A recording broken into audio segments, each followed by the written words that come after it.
Bonjour les amis, bonne et heureuse année à ceux et celles à qui je n'ai pas encore souhaité. Et c'est du fond du cœur que je vous le souhaite, ce n'est pas seulement formel. Je vous propose la parabole des vignerons dans l'évangile de Luc au chapitre 20. On nous parle là de vignerons rebelles et méchants qui ne veulent pas donner au maître son dû et qui vont jusqu'à molester et même tuer ses envoyés. Mais je voudrais commencer par une anecdote. Un pasteur, à la fin du culte, se rend à l'arrière de l'église où il salue ses paroissiens qui s'en vont. Bonjour madame, au revoir monsieur. Une petite dame âgée s'approche et lui dit « Monsieur le pasteur, comme vous avez bien prêché aujourd'hui. » Et le pasteur de répondre « Je le sais, le diable me l'a déjà dit. » Cette histoire vraie ou supposée vraie nous interpelle. Comment le diable peut-il parler à un pasteur pendant le culte et lui souffler l'idée que son sermon était excellent, mais à travers l'orgueil. L'orgueil, le péché originel, le péché par lequel l'homme veut se faire l'égal de Dieu, et c'est aussi le péché de Satan. L'orgueil, mes amis, nous guette tous, même les prédicateurs. Mais venons-en à notre parabole dans Luc 20, et vous verrez le lien avec cette histoire. Luc 20, 9 à 18. Jésus se mit ensuite à dire au peuple cette parabole. Un homme planta une vigne, la ferma à des vignerons et quitta pour longtemps le pays. Au temps de la récolte, il envoya un serviteur vers les vignerons pour qu'il lui donne une part du produit de la vigne. Les vignerons le battirent et le renvoyèrent à vide. Il envoya encore un autre serviteur et ils le battirent, l'outragèrent et le renvoyèrent à vide. Il en envoya encore un troisième, ils le blessèrent et le chassèrent. Le maître de la vigne dit « Que ferai-je ? J'enverrai mon fils bien-aimé. Peut-être auront-ils pour lui du respect. » Mais quand les vignerons le virent, ils raisonnèrent entre eux et dirent « Voici l'héritier, tuons-le afin que l'héritage soit à nous. » Et ils le jetèrent hors de la vigne et le tuèrent. Maintenant, que leur fera le maître de la vigne ? Il viendra, fera périr ses vignerons et il donnera la vigne à d'autres. Lorsqu'ils eurent entendu cela, ils dirent « À Dieu ne plaise ». Mais jetant les regards sur eux, Jésus dit « Que signifie donc ce qui est écrit ? La pierre qu'ont rejetée ceux qui bâtissaient est devenue la principale d'angle. Quiconque tombera sur cette pierre s'y brisera, et celui sur qui elle tombera sera écrasé. » Je lis encore le verset 19. Les principaux sacrificateurs et les scribes cherchèrent à mettre la main sur lui à l'heure même, mais ils craignirent le peuple. Ils avaient compris que c'était pour eux que Jésus avait dit cette parabole. Cette parabole s'adresse d'abord aux Juifs, et plus précisément à leurs chefs religieux, comme ce verset 19 nous l'indique. Le châtiment prophétisé par Ésaïe, Jérémie Ézéchiel et d'autres, est arrivé. Les Juifs ont été emmenés en captivité à Babylone. Vous connaissez l'histoire. Jérusalem, avec le temple, a été détruite, brûlée, foulée aux pieds par des soldats étrangers, abandonnée. Mais Dieu, dans sa bonté, a renoué avec son peuple, qui s'est humilié. Après 70 ans de captivité, Dieu, au travers de la bienveillance des rois perses, permet aux Juifs le retour progressif en Judée. Il y aura Zorobabel, Esdras, Néhémie. Le temple d'abord est reconstruit, le culte et les sacrifices rétablis, la ville avec ses murailles restaurées. Seulement le pays va rester sous la domination de l'Empire perse jusqu'à ce que d'autres, les Grecs ou les Macédoniens, puis les Romains, vont prendre le relais. Israël n'aura plus d'existence politique indépendante jusqu'à la renaissance de l'État hébreu en 1948, il y a donc 74 ans. Mais pas si vite. Arrive Jésus de Nazareth, annoncé par Jean-Baptiste. Après 4 siècles sans prophète, voilà que se présente un homme de 30 ans qui prêche la repentance, certes, le retour à Dieu, oui, mais il a un discours nouveau. S'il parle de la grâce de Dieu, de la délivrance du péché, du salut éternel, il se compare à l'eau vive, au pain de vie. Il se prétend la porte des brebis, le bon berger, la lumière du monde. Aucun prophète n'avait parlé comme cela. Il guérit aussi, chasse les démons, ressuscite des morts à l'occasion, et il a un succès populaire sans pareil. Il est même acclamé comme le fils de David. Serait-ce le Messie ? Plusieurs le croient, d'autres doutent, mais pour les chefs religieux, c'est un imposteur. Car Jésus a dit « Je suis le chemin, la vérité et la vie ». Pour les pharisiens et les docteurs de la loi, c'en est trop. Il se fait l'égal de Dieu. Il blasphème.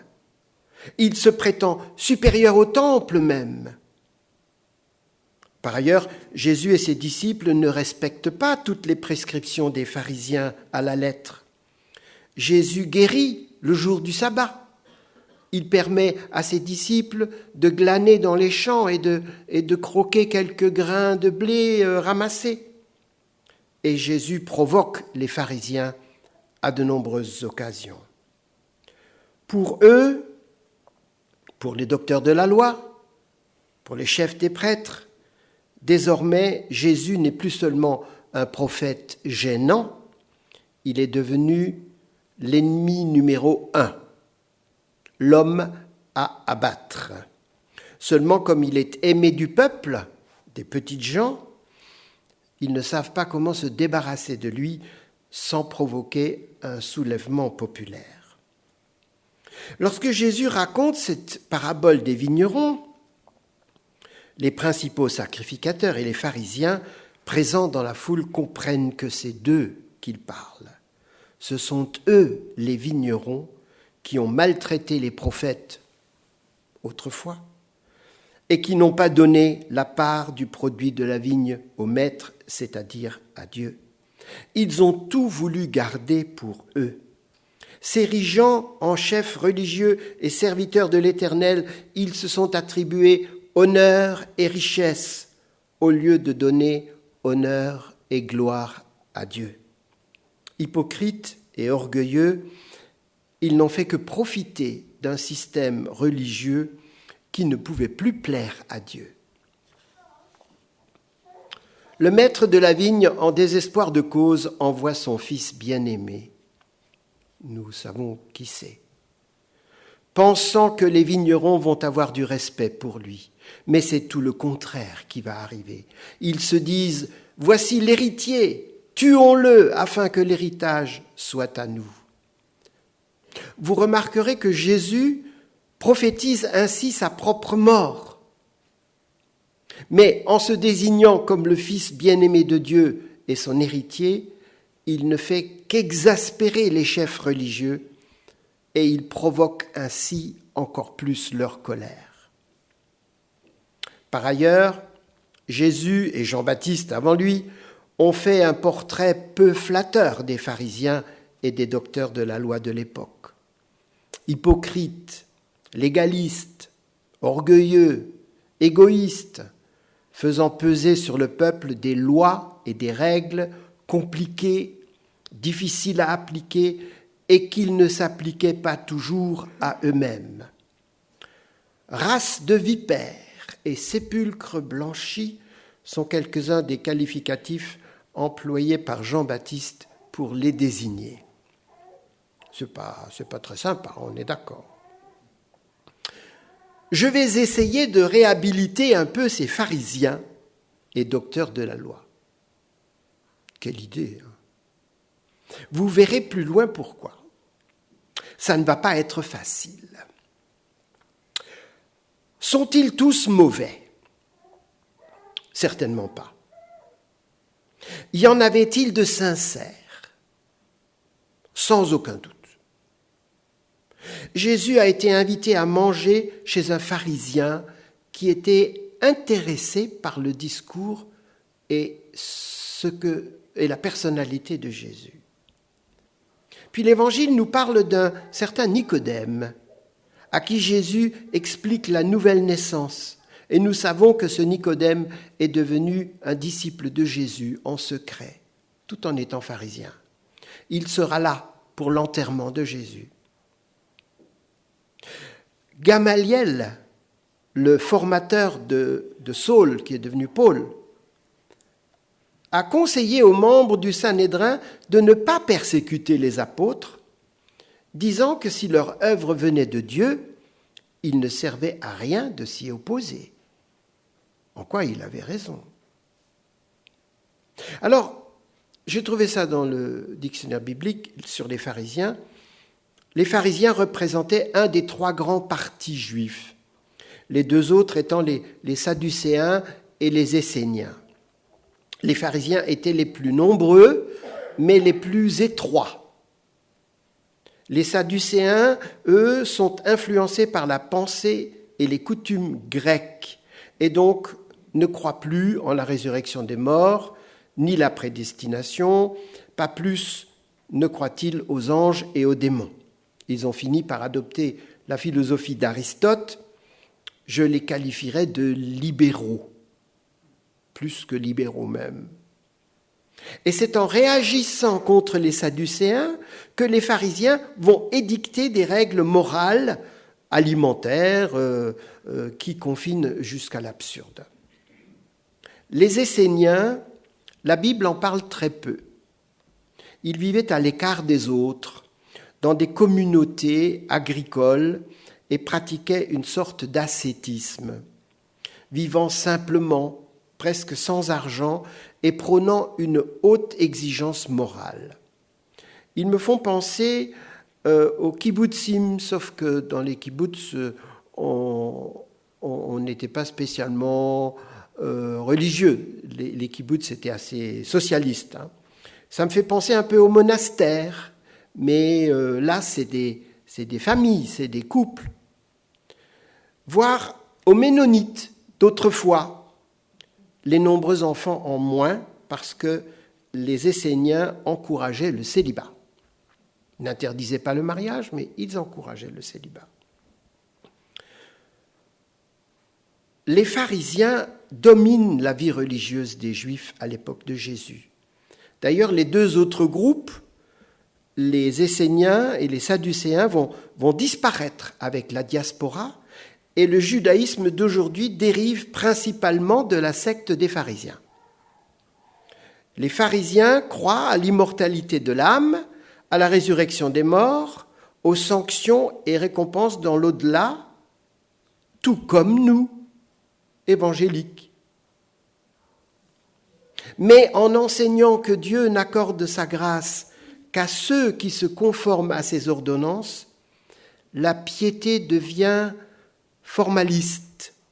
La disposition du cœur a moins d'importance que son application dans la vie quotidienne. On est dans le faire, on est dans le paraître, plus que dans l'être. L'interprétation de la loi et son application prennent une grande importance.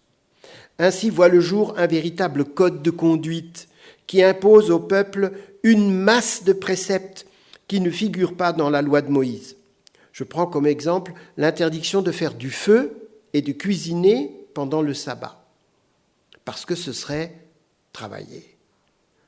De même, on a le droit de marcher une lieue, mais marcher 2 lieues, ça c'est péché, parce que ce serait assimilé à du travail, et ainsi de suite. Les pharisiens sont des lettrés, souvent issus de la classe moyenne, qui ont étudié les Écritures, qui connaissent donc la parole. Pendant la persécution d'Antiochus Épiphane, au IIe siècle avant Jésus-Christ, vous avez déjà entendu parler d'Antiochus Épiphane ? C'est un préfigurateur de l'Antéchrist. Souverain de la dynastie des Séleucides, c'est-à-dire des successeurs d'Alexandre le Grand, il a fait ériger une statue de Zeus dans le lieu très saint à Jérusalem. Pire, il y a fait sacrifier une truie pour choquer les Juifs. Et les pharisiens de l'époque se sont montrés courageux et droits. Ils se sont révoltés au prix de leur vie contre ce méchant, abominable chef roi. Ils ont résisté, ils sont apparus comme l'élite de la nation, les pharisiens. Par la suite, leur niveau moral et spirituel a baissé. Et du temps de Jésus, le peuple les craint plus qu'il ne les admire. Les pharisiens et les sadducéens n'étaient d'accord sur pas grand-chose, mais ils vont se liguer ensemble contre Jésus. Récemment, j'ai discuté avec mon frère Daniel, que vous connaissez tous, qui m'a dit « Attention, nous, les évangéliques, avons tendance à devenir de nouveaux pharisiens. » Je me suis récrié en disant que cela ne pouvait pas être. Et vous allez dire la même chose. Mais enfin, nous, des pharisiens. Mais au fil de la discussion, il est apparu que nous avons parfois une image du chrétien qui peut sembler légaliste, ou alors que nous apparaissons aux autres chrétiens comme voulant être meilleurs. Je me souviens avoir voulu expliquer l'assurance du salut à une collègue, et puis tout d'un coup elle me dit « Mais alors, si tu es sûr de ton pardon, de ton salut et du pardon éternel, tu es déjà pardonné maintenant pour les péchés à venir ?» J'ai dit « Oui ». Elle m'a dit « Ça se peut pas ». Et la conversation s'est arrêtée, elle est partie. Je m'y suis sans doute pris maladroitement. Mais je ne sais pas ce qu'elle a pensé de moi.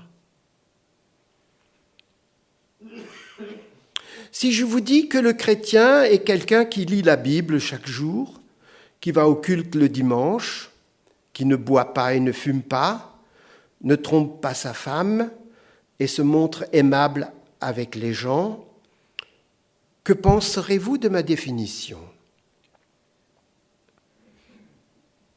J'en vois qui secouent la tête. D'autres ne disent rien.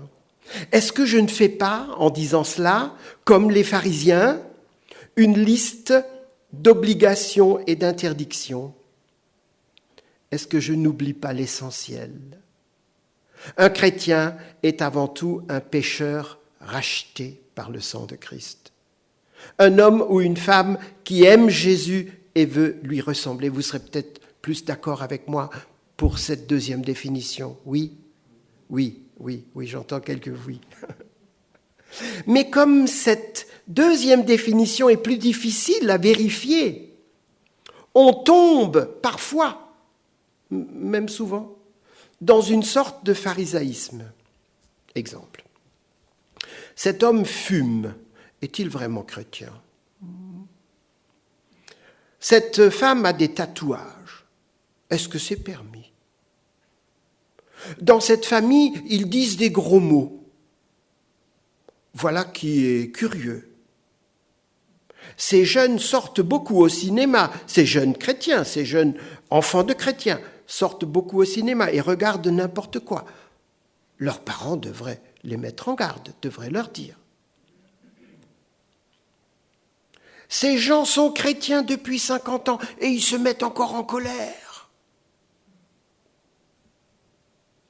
De telles pensées ne vous sont jamais arrivées ? On a tendance à juger bien plus facilement que l'on ne va proposer son aide, et c'est bien dommage. Est-ce que nous, les évangéliques, nous ne sommes pas persuadés d'avoir la meilleure théologie ? Pascal. Et la pratique la plus juste ? Si, bien sûr. Sinon, on en changerait. Est-ce que nous n'avons pas un sentiment de supériorité par rapport à ceux qui ont des images saintes et les baisent, ou des statues et les promènent en procession ? Certainement. Est-ce que nous ne considérons pas les pratiques telles que l'eau bénite, les nombreuses bougies, les chapelets à répétition, les génuflexions, comme s'apparentant à de la superstition ? Absolument. Et ne sommes-nous pas fiers de ne pas être tombés dans ces travers-là ? Peut-être bien. Si nous demandions aux orthodoxes, aux catholiques, aux anglicans, aux adventistes, aux pentecôtistes, qui a la meilleure théologie et la pratique la plus juste ? Qu'est-ce qu'on entendrait ? Chaque groupe dirait « c'est nous !» et il trouverait des arguments pour les justifier. Alors écoutez, quand nous paraîtrons devant le Père éternel, il ne nous demandera pas de réciter le catéchisme. Et il ne nous posera pas d'école du genre présence réelle ou non dans les éléments de la Sainte Seine, ou le Saint-Esprit procède-t-il du Père, ou du Fils, ou des deux ? C'est la question théologique qui oppose les orthodoxes et les catholiques. De qui procède le Saint-Esprit ? J'ai envie de dire, mais ce n'est pas important, pourvu qu'on l'ait, le Saint-Esprit. C'est ça qui compte. Et que nous demandera le Père éternel ? Il nous dira, qu'avez-vous fait de Jésus, mon Fils ? Allez, je vous donne le mot de passe pour la porte du paradis. Écoutez bien. C'est ictus, poisson en grec, qui est l'anagramme de Jésus, le Christ, Fils de Dieu et Sauveur. Bon, c'est un peu une blague, mais quoique. Ne devenons donc pas orgueilleux de ce que nous avons trouvé en Christ. Souvenons-nous que tout ce que nous sommes, tout ce que nous avons, c'est par pure grâce, aucunement par notre mérite. Ce n'est pas nous qui avons choisi Dieu, c'est lui qui nous a choisis. Soyons fiers de notre Église, mais pas trop. Peut-être que nous n'avons pas la meilleure doctrine. Et sûrement que ce qui est de la pratique, nous pouvons encore progresser. De toute manière, nous ne serons pas jugés là-dessus parce que être chrétien, c'est d'abord une disposition du cœur. Je lis encore dans Galates un verset, et puis je m'arrêterai là. Galates 2, verset 20. Paul dit « J'ai été crucifié avec Christ. Et si je vis, ce n'est plus moi qui vis, c'est Christ qui vit en moi. Et si je vis maintenant dans la chair, je vis dans la foi au Fils de Dieu qui m'a aimé et qui s'est livré lui-même pour moi. » Ne méprisons donc pas les autres religions chrétiennes et ne portons pas de jugement hâtif sur celui-là ou celui-ci. Mais battons notre coulpe et reconnaissons-nous pécheurs devant Dieu. Je suis sûr qu'il y aura des rachetés de toutes parts, de tout peuple, de toute langue et de toute dénomination chrétienne, si toutefois c'est Jésus, le centre de notre foi et le but de notre vie sur terre, car il n'y a qu'un seul nom donné pour nous sauver, à savoir le nom de Jésus. À lui soit la gloire, l'hommage, la louange et l'honneur pour toujours, car il est le seul qui en soit digne. Amen. Merci beaucoup Roland pour cet appel à revenir à l'évangile de la grâce. Et j'aimerais vous dire que depuis les 8 ans que je suis là, c'est quelque chose que j'essaie de faire, de prêcher régulièrement l'évangile de grâce. Parce que c'est vrai, dans le milieu évangélique dans lequel j'ai grandi aussi, et ce n'est pas spécifique à notre église ici à Wörth, il y a un certain légalisme, quelque chose qui nous rapproche des pharisiens. Et c'est quelque chose que très clairement, depuis que j'ai commencé mon ministère, j'ai cherché à combattre toujours à nouveau. Et bien sûr, c'est jamais terminé ce combat, mais je crois qu'on a progressé déjà dans une vraie compréhension de la grâce. On a progressé dans nous approcher de vivre ce à quoi le Seigneur nous appelle, aussi dans les relations les uns avec les autres, où ce n'est pas le jugement qui prend toute la place, mais c'est vraiment cette grâce, parce que nous sommes nous-mêmes graciés. Et je vous invite à vous préparer à la prédication de dimanche prochain en lisant le premier chapitre de l'évangile de l'épître aux Romains, ou juste les 17 premiers versets en particulier. Je prêcherai sur l'évangile pour nous rappeler cela dimanche prochain. On veut progresser ensemble dans cette compréhension de la grâce. On veut devenir des passionnés de Jésus et des passionnés de sa grâce et pas des peureux parce qu'on a peur de sortir par-ci, par-là du cadre. Non, on veut être passionné par Jésus et c'est ça qui nous donne la liberté. C'est quand on est passionné par la grâce de Jésus.